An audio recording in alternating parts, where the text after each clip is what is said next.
I just moved to your country. Thank you for having me. There's that warm American welcome to the foreigner. We love that. Look at that. I do feel like I came at the end. Like I spent my whole life being like, I'm going to go to America. And then I got here and I was like, I missed it. It kind of feels like I got to a house party at 3 a.m. and everyone was like, dude, this place is going off. And then I got here and there was like police and it was on fire and people are punching each other in the hand. Some guy comes out, he's like, you should have been here in the 90s, man. We're all going to Dubai. It's fucking done. But I'm here. This is me. I love it. I love America. I'm excited to be here, but I'm from a small country called Australia. It's very chill, so this country freaks me the fuck out. I'm always... Like, I got an Amber Alert the other day, and I shit my pants. It's normal to you to get an Amber Alert. We don't have that in Australia. We have a tranquility. So you can understand how terrified I was. I'm at Venice Beach, trying to have avocado toast for 28 bucks. And then my phone is like, Amber Alert, kidnapping in progress, 8-year-old girl stolen. I'm like, what am I, fucking Batman? What am I? Like, I just got here. What's my obligation? I'm trying to look at a view. Now I'm searching for a Toyota Tacoma all of a sudden. This guy's got a gun. I got a butter knife. Not a fair fight. I understand you guys are defunding the police. Good move. Now it's us, apparently. And the budget cuts. For nothing. Zero pay. Don't you reckon the Amber Alert app, it should be like Uber, where they're like, 8-year-old girl stolen, $2,000. Except rent's due. Let's fucking do it. Scary. I'm learning stuff about your country. I'm trying to fit in, learn a couple things after being here for like a year, and that is mostly that you have more chance in this country as a homeless dog than a homeless person. I've learned that. Yeah, you guys love dogs. You don't give a fuck about people. That's America. All your empathy goes to the canine. The human, you don't give a shit. I got a lot of American families' houses, and they've always got a rescue dog. I've never gone to an American family's house.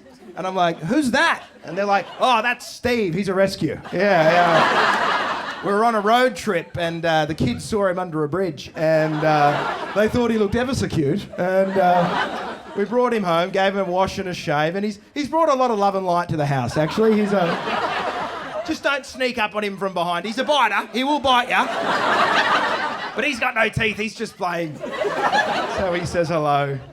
It is nuts. It's confronting the American homelessness that we have here. You just have to get numb to it a little bit when you see it, you know? Like, I got a friend from Africa, from Soweto, Johannesburg, and he said this about America. He goes, why do the people in America adopt dogs? Why do they adopt a dog? They will not adopt a child, but they will adopt a dog. Which is odd because he is white. I don't know why he talks like that, but I invented him, so he talks how I say. But, my fictional friend raises an interesting point, and that is, why do we do adopt dogs, but not many people are adopting kids anymore. That's a big thing. We all would adopt the dog, but yeah, it's expensive. That's right. And also, I think there's a little bit. You'll help me out here, mate. What happens to the dog in the shelter if it doesn't get adopted? What do they do to the dog? They off it, yeah. A lot of people say put it to sleep, but we got a freak down the front here. Straight in. They kill it. I volunteer. Yeah, they kill the dog. And we all know that about shelters, right? And that inspires us to get the dog. So what I'm saying is this. If we want more kids to find a home, we got to up the stakes a little bit. Because right now, all of us think, oh, they're fine at the orphanage. Not anymore. I want a TV commercial every night where a nun brings a little boy on a screen and a countdown clock starts. She's like, this is Timmy. He likes football and Jenga. Then she puts a Glock to his head. She She's like, 4 hours and 16 minutes! You thought you were watching Fallon tonight, but you just adopted a kid. That's what I'm doing, I'm adopting. Yeah, I want to be a family man, but I found out a couple months ago that I'm infertile at 32. Which, that's grim, isn't it? 32. I took a test. This is what the test was. I came on my girlfriend's face.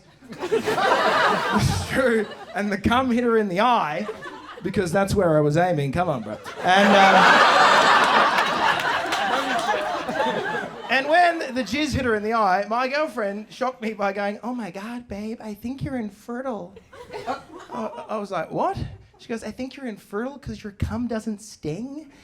And if your cum doesn't sting, that means the sperm is dead because the stinging is from the burrowing into the eye." And I was like, "How much research have you put into this?" All I could think was, how many gallons of semen have washed across this whore's retina that she can blink and determine fertility? That's a lot. You look really displeased with what I'm saying. You think I'm a real I didn't, by the way, just so you feel, I didn't like squirt it in there like... I came in my hand and mushed it in because it was science and I needed to know, so... I can't shoot in, I'm not a shooter. I'm saying too much now. Listen, I'm more of an oozer. And that's just me, and it's not sexy. No girl wants you to be like, "Oh, I'm gonna fucking weep on you." Here we go. Yeah, that's not the point, let's cut that. Everything is scary. The sex here is very, there's no intimacy in American sex anymore. I think we've all been destroyed by porn. A little bit, do you feel that? Like, do you remember what you used to be able to come to? I used to, just a tit was enough. I would see a nipple and ejaculate. It wasn't even a woman, it was a fat guy in activewear. And we've been washed with way too much porn, and now I hate myself all the time with what gets me off. You ever come and then you sit at the end of your bed and you just close the laptop lid and you're like, "I guess the FBI will be here in 15 minutes. This is not who I want to be. I'm going to need help enforced on me in some way." It's bad. I quit porn for about 6 months, and then I did return. And you know what I noticed when you return to porn with fresh eyes is the advertising is very low quality. No major brands are associating on Pornhub.com, which is interesting to me because we're meant to be a sex-positive society, but they won't advertise there. Like, there's no Best Buy ad before an orgy. But why not? If I worked in marketing, I would exclusively advertise my products on Pornhub. It's a big audience, paying attention in a good mood. You get to associate your brand with orgasm. That's as good of marketing as you'll ever have. You just have to link the product to the video, right? Like, "Oh, you think she sucks? Dyson." You know? You seem to be watching a lot of stepbrother, stepsister porn. Ancestry.com. We'll find you someone distant enough it's legal to fuck them. That's our point. Yeah, we're dark in the sex. The sexual energy is too much. I don't like hookup culture. I'll tell you the moment that I was done, and I'll leave you. I brought a girl home, and she immediately got on my bed, and she looked back at me, and she goes, "I want you to demean me. I want to be demeaned by you." And I was like, "Well, I'm about to have sex with you on sheets I haven't washed in 6 weeks, so I'm not telling you how to feel, but demeaned would be right up there." But I wanted to please her, so I was like, "What do you want?" And she goes, "I want a daddy to talk down to me and put me in my fucking place. I want a man to degrade and demean me with his words. That's my kink." And I was like, "Are you sure?" Because I'm pretty good at this. Like, the dick is weak, but the insults are strong. She was like, "Yes, Dad." So I went for it. I wanted to please her. I just looked at her and I was like, "Well, Jess, you've always been a disappointment to your family. Let's start there. Your mum and dad worked tirelessly hard to put you through that expensive school, and you rewarded them by never applying yourself or trying hard. You dropped out, you didn't get a job because you thought you're above hospitality and retail. You're nasty to your friends, you're a user, a taker. You're a non-playable character in the Matrix, really. Just a barely sentient mist that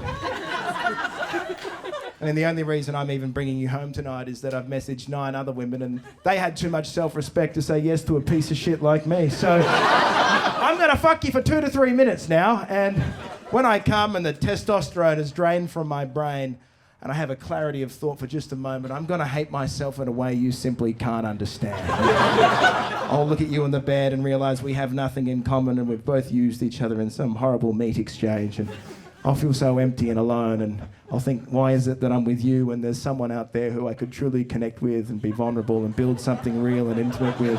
And then I'll remember that I haven't done the work on myself to truly actually give myself to a person because I'm a narcissistic coward. So until then, I guess you'll fucking do.